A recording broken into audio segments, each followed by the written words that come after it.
In New Zealand, we throw 1 million disposable nappies into our landfills. Every day in New Zealand.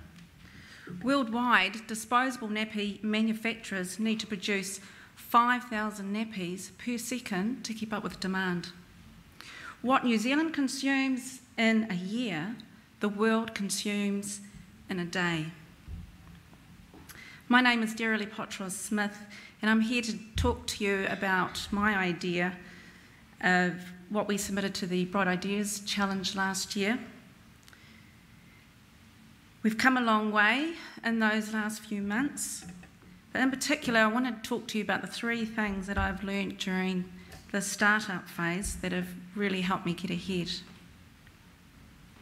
I actually come from an IT background, and when I submitted the idea, I was actually a stay-at-home mum, and I've just come off the back of organising the New Zealand Women's Conference. I started the Activate course at Grow Wellington in February and just finished that, and obviously working on this idea, so it's been very busy, but it's been lots of fun.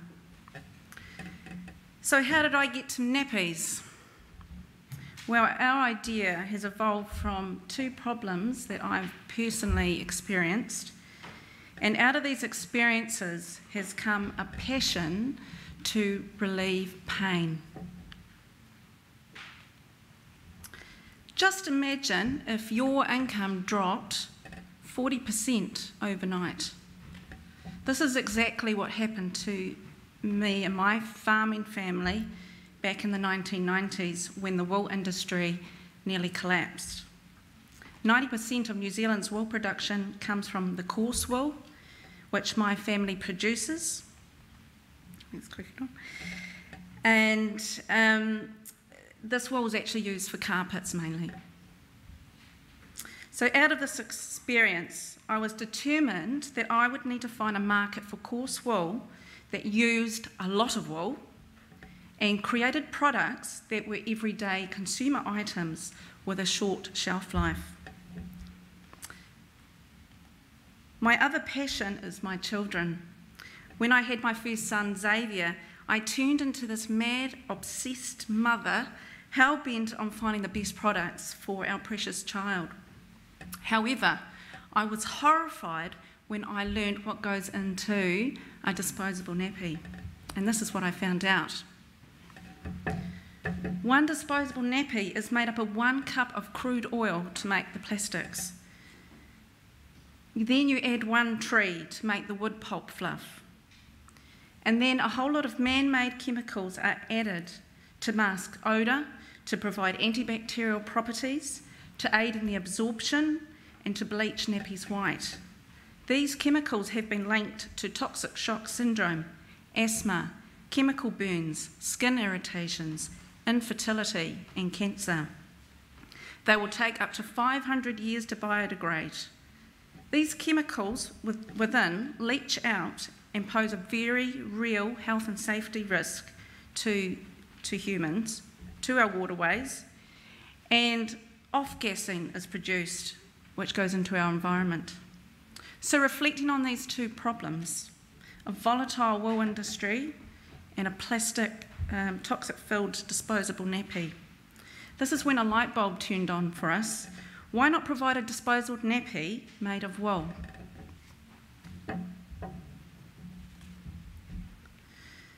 The second lesson I learned is that you need to be ready to stop and change the direction that you are taking with your idea. Last year, when we submitted our idea, we were going to design and manufacture a wool-based nappy. Our business model was to lease a large warehouse, employ people to manually make these nappies, and then we'd sell them through New Zealand retail outlets. What were we thinking? How could you make 1 million nappies a day just for the New Zealand market? It just all seemed too logistical. We weren't thinking big enough, and we weren't thinking smart enough.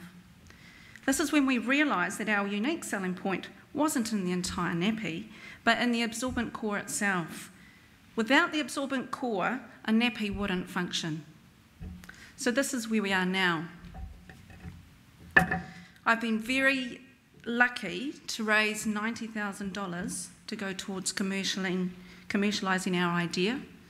I had to sit in front of a board of 10 men and 1 woman, all in their 50s and 60s, and explain to them the use of using wool and a disposable nappy. I don't think they quite got it, but they gave me the money anyway. So next week we're beginning a product refinement project with Ag Research to produce a wool-based absorbent material we are calling Natrasorb.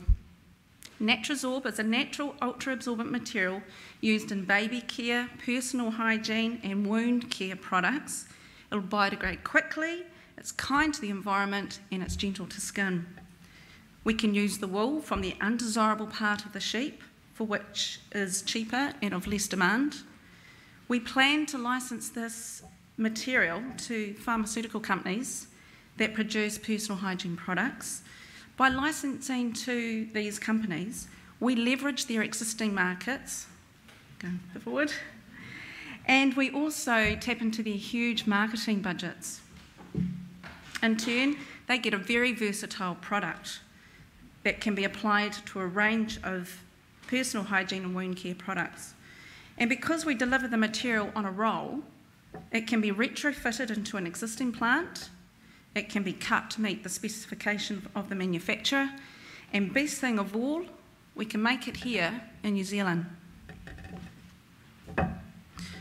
I'm the first to admit that I don't have all of the answers all of the time. From talking to one scientist, we changed our concept of creating an absorbent pad to an absorbent material. I have found that Kiwis are not good at standing out, and yet there are so many talented Kiwis out there. We need to leverage their knowledge. I have been so blown away by how generous people are with their time, and they are only too happy to help. I ask lots and lots of questions, but above all, I listen. Oh, it's obviously on a timer. Right, you have this one-time opportunity to make a huge impact to the world, but once you catch the bug, you want to do more. You can't go wrong if you are passionate about your idea, that you are flexible to deviate from your current path, and surround yourself with talented people and listen.